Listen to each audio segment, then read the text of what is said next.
అమ్మ నేను అనే ఈ టాపిక్లో ఈరోజు నేను డిస్కస్ చేయబోయేది మా అమ్మకి నాకు జరిగిన ఒక ఫన్నీ కాన్వర్జేషన్. అది కూడా షాపింగ్ విషయంలో. అదేంటో నేను మీతో షేర్ చేసుకుంటాను. మీరు కూడా మీ ఇంట్లో ఇలాంటివి జరిగితే నాతో తప్పకుండా షేర్ చేయండి, ఓకేనా? అమ్మ కిచెన్లో చాలా బిజీగా వంట చేస్తోంది. నేనేమో సోఫాలో పడుకుని ఫోన్ చూసుకుంటున్నాను.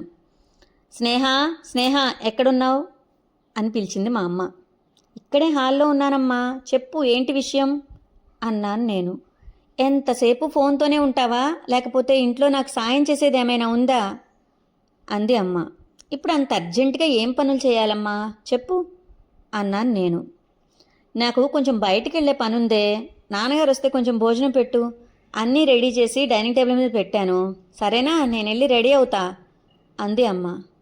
అమ్మ బయటికి అంటే బజార్కి వెళ్తున్నావా, షాపింగ్కి వెళ్తున్నావా అని అడిగాను నేను. షాపింగ్కే వెళ్తున్నానే, వచ్చే నెలలో మామయ్య వాళ్ళ అమ్మాయి పెళ్ళి ఉంది కదా, పెళ్లి కూతురికి పట్టుచీర కొనాలి. నాన్నగారితో ఆల్రెడీ చెప్పాను, సో అక్కడికి వెళ్తున్నాను. సరే సరే నాకు టైం అవుతుంది, నేను రెడీ అవ్వాలి అంది అమ్మ. అమ్మా నాకు కూడా ఒక 2 డ్రెస్సులు కొనొచ్చు కదమ్మా, ఆఫీస్కి మళ్ళీ మళ్ళీ అవే బట్టలు వేసుకుంటుంటే బాగోదమ్మా అన్నాను నేను. నీకెన్ని బట్టలున్నాయో చూపించినా కుప్పలు కుప్పలుగా ఉన్నాయి బట్టలు, ఈ బట్టలతో ఒక మ్యూజియం కూడా పెట్టొచ్చు అంది అమ్మ. మ్యూజియం పెడితే పెట్టావులే కానీ వచ్చే నెలలో మామయ్య వాళ్ళ అమ్మాయి పెళ్ళి ఉంది కదమ్మా, దానికోసం నాకు కూడా బట్టలు కొనాలి కదమ్మా ప్లీజ్ అన్నాను నేను. ఉసే ఎన్ని బట్టలున్నాయే నీకు ఫంక్షన్స్కి వేసుకెళ్ళేవి అంది అమ్మ. అమ్మ ప్రతి ఫంక్షన్కి ఒకటే బట్టలు వేసుకుంటే బాగోదమ్మా, మా ఫ్రెండ్స్ అందరూ ఏమంటారు తెలుసా, ఒక ఫంక్షన్కి వేసుకెళ్ళే బట్టలు ఇంకో ఫంక్షన్కి వేసుకెళ్ళకూడదట, ఇదే ఇప్పుడు ట్రెండ్ అమ్మా అన్నాను నేను. వాళ్ళకి బుద్ధి లేకపోతే అలా మాట్లాడతారు, నీకు కూడా బుద్ధి లేదా అంది అమ్మ. సరే సరే వాళ్ళు కూడా వదిలే, నేను కూడా నీతో షాపింగ్కి వస్తా, నీకు నచ్చితేనే కొనుక్కుంటా, ఓకేనా?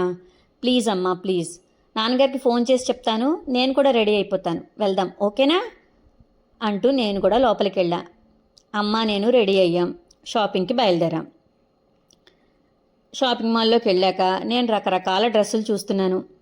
ఒక క్రాప్ టాప్ తీసుకొచ్చి అమ్మకి చూపించా. అమ్మ ఎలా ఉంది అని అడిగాను. ఇదేంటే ఇంత పొట్టిగా ఉంది అంది అమ్మ. అమ్మ దీని క్రాప్ టాప్ అంటారమ్మా, జీన్స్ మీదకి వేసుకోవాలి, నాకు నచ్చింది అన్నాను నేను. శుభ్రంగా చుడీదార్ వేసుకోవచ్చు కదమ్మా అంది అమ్మ.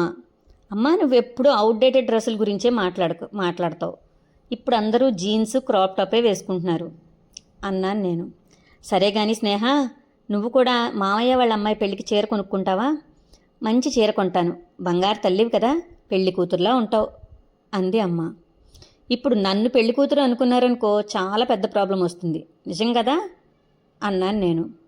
నువ్వు నీ కుళ్ళు జోకులు ఆపి మంచి చీర సెలెక్ట్ చేసుకో అంది అమ్మ. సరే అమ్మ, నీ మాట ప్రకారం ఒక చీర సెలెక్ట్ చేసుకుంటాను, ఒక చీరకి 2 డ్రెస్సులు కొనాలి, ఓకేనా అన్నాను నేను. ఇంక చేసేదేం లేక అమ్మ కూడా ఒప్పుకుంది. ఇంతలో టైం చూసుకుంటూ, అయ్య బాబాయ్ మనం షాపింగ్కి వచ్చి 2 అవర్స్ అయిపోయింది, నాన్నగారు వాళ్ళు వచ్చేసి ఉంటారు, పద పద తొందరగా తెముల్చు అంటూ అమ్మ నన్ను తొందర పెట్టింది. బిల్ కట్టడానికి కౌంటర్ దగ్గరికి వెళ్ళాం అమ్మ నేను. బిల్ చూస్తే 10,000 దాటింది. అయ్య బాబాయ్ 10,000, ఇంకోసారి నిన్ను తీసుకుని షాపింగ్కి వస్తానేమో చూడు, మొత్తం నా పర్స్ అంతా ఖాళీ చేసావు అంది అమ్మ. ఆ తర్వాత ఇద్దరం సరదాగా కబుర్లు చెప్పుకుంటూ ఇంటికి వచ్చేసాం. ఇంటికి వచ్చేసరికి నాన్నగారు ఇంట్లో ఉన్నారు. నాన్నగారు ఎంతసేపు అయింది మీరు వచ్చి? ఒరే అన్నయ్య నేను బట్టలు కొనుక్కున్నాను రా. నాన్నగారు మీకు విషయం చెప్పనా, అమ్మ దగ్గర ఒక మంచి వీక్ పాయింట్ ఉంది, అదేంటో నాకు తెలిసింది. అమ్మకి నాకు ఈరోజు చీర కొనాలని ఉంది, సో చీర వంక పెట్టి 2 డ్రెస్సులు కూడా కొనేసుకున్నా, ఎలా ఉంది నా ఐడియా అన్నాను నేను.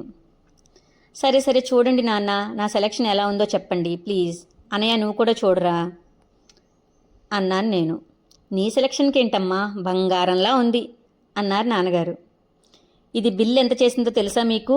10,000 పైన అంది అమ్మ.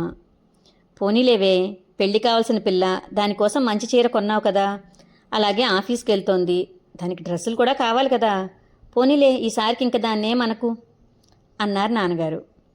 నాన్నగారు అలా అనేసరికి ఇంకా నాకు సంతోషం వేసింది. అబ్బా, అమ్మేమో ఇంకోసారి దీంతో షాపింగ్కి వెళ్తే నా పర్స్ మొత్తం ఖాళీ అయిపోతుంది, ఇంకెప్పుడు దీంతో వెళ్ళకూడదు అంది అమ్మ.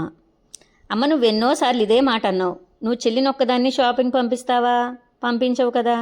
దాంతోపాటు నువ్వు వెళ్తావు కాబట్టి నీకు తప్పదు దాంతోపాటు వెళ్ళడం, నీ పర్సు ఖాళీ చేసుకోవడం అంటూ నవ్వాడు అన్నయ్య. అమ్మ లేకుండా షాపింగా? No chance. అమ్మతో పాటే షాపింగ్, ఫుల్ ఎంజాయ్మెంట్ కదమ్మా అంటూ అమ్మని హగ్ చేసుకున్నాను నేను. అమ్మేమో నన్ను హగ్ చేసుకుని నా బొగ్గ మీద ముద్దు పెట్టింది. ఇలా జరుగుతాయండి నాకు మా అమ్మకి కాన్వర్జేషన్. నేనేం చేసినా మా అమ్మ తిడుతుంది, కానీ నేనంటే చాలా ఇష్టం మా అమ్మకి. కానీ నేను కూడా మా అమ్మతో మాట్లాడిన ప్రతి మాట ఆర్గ్యుమెంట్లో ఉంటుంది, కానీ మా అమ్మతో మాట్లాడడం అంటేనే నాకు చాలా ఇష్టం. మీకు కూడా మీ అమ్మతో ఇలాంటి చిన్న చిన్న సరదాలు ఉంటే కామెంట్లో నాకు చెప్పండి, ఓకేనా?